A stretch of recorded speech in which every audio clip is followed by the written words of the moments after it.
کے story tell. آپ کو پتہ ہے آج کی کہانی ایک بہادر شیر کی ہے جس نے اپنی جان کی پرواہ نہ کرتے ہوئے اپنے جنگل اور وہاں پہ رہنے والے تمام جانوروں کو کیسے بچایا۔ ایک دفعہ کا ذکر ہے، ایک بڑے سرسبز جنگل میں شیر خان نام کا ایک عقل مند اور بہادر شیر رہتا تھا۔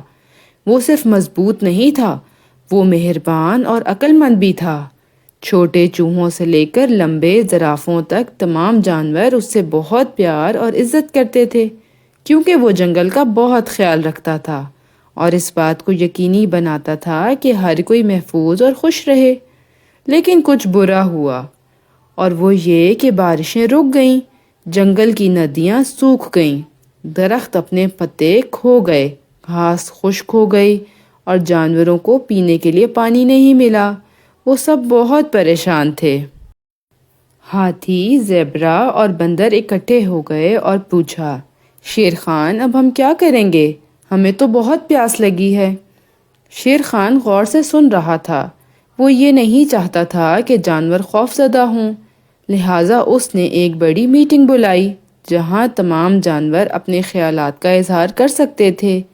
ایک بوڑھی عقل مند لومڑی آئی اور کہنے لگی، میں ایک ایسے جادوئی چشمے کے بارے میں کہانیاں جانتی ہوں جو کبھی خشک نہیں ہوا ہے۔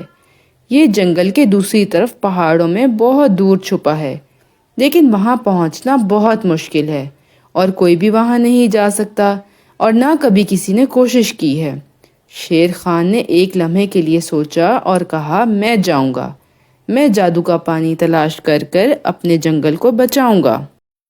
تمام جانوروں نے شیر خان کے لیے خوشی کا اظہار کیا، لیکن وہ پریشان بھی تھے۔ سفر بہت خطرناک لگ رہا تھا، پھر بھی شیر خان بہادر تھا اور وہ اپنے دوستوں کی مدد کرنا چاہتا تھا۔ اگلی صبح شیر خان اپنی مہم جوئی پر روانہ ہوا۔ وہ خشک جنگل سے گزرا جہاں درخت اتنے لمبے تھے کہ وہ تقریباً آسمان کو چھو رہے تھے۔ اس نے احتیاط سے اپنا سفر جاری رکھا۔ جنگل، ندی، نالے تقریباً سب خشک تھے۔ جنگل خاموش تھا اور سورج بہت گرم تھا، لیکن شیر خان نے ہمت نہیں ہاری۔ کافی دیر تک چلنے کے بعد آخر کار وہ اونچے چٹانی پہاڑ پر پہنچ گیا۔ وہ اتنے بڑے تھے جیسے لگتا تھا اسے بادلوں نے چھو لیا ہے۔ شیر خان اونچا چڑھتا گیا۔ اس نے بڑی بڑی شگافوں پر چھلانگ لگائی اور اپنی پوری طاقت کا استعمال کرتے ہوئے پہاڑیوں پر چڑھ گیا۔ پھر جیسے ہی سورج غروب ہو رہا تھا، شیر خان کو جادوئی پانی مل گیا۔ پانی صاف اور سورج کی روشنی میں چمک رہا تھا اور یہ ٹھنڈا اور تازہ تھا۔ اس نے کچھ پانی پیا تو فوراً اس کے جسم میں طاقت آ گئی۔ اسے بہت خوشی محسوس ہوئی، لیکن شیر خان جانتا تھا کہ وہ یہ پانی صرف خود نہیں پی سکتا۔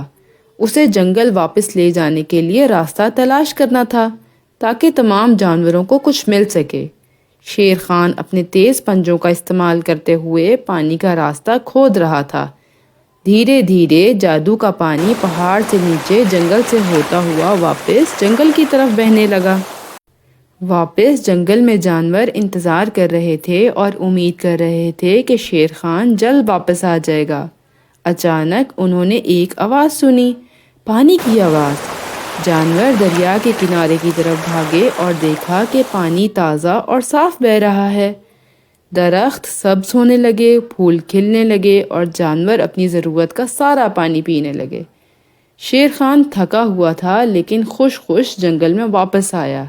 جانوروں نے خوشی کا اظہار کیا اور رقص کیا۔ آپ نے ہمیں بچایا شیر خان، انہوں نے کہا۔ شیر خان نے مسکرا کر ان سے کہا کہ ہم نے مل کر جنگل کو بچایا۔ یاد رکھیں کہ یہ سب صرف مضبوط ہونے کے بارے میں نہیں ہے، بلکہ یہ ایک دوسرے کی مدد کرنے اور اپنے گھر کی دیکھ بھال کرنے کے بارے میں ہے۔ اپنے ارد گرد کے لوگوں کی دیکھ بھال کرنا، مہربان ہونا اور دوسروں کی مدد کرنا، یہی کسی کو حقیقی معنوں میں طاقتور بناتا ہے۔ شیر خان نے صرف اپنی طاقت کا استعمال نہیں کیا، بلکہ اس نے جنگل کو بچانے کے لیے سب کی مدد کی، اور اس دن سے جنگل پھر سے پر رونق ہو گیا اور شیر خان ایک ہیرو بن گیا، نہ صرف اس لیے کہ وہ مضبوط تھا بلکہ اس لیے کہ وہ رحم دل اور عقل مند بھی تھا، اور سب ہنسی خوشی زندگی گزارنے لگے۔ اگر آپ کو یہ سٹوری پسند آئی ہے تو اپنے دوستوں کے ساتھ ضرور شیئر کیجیے گا۔ اپنا خیال رکھیں۔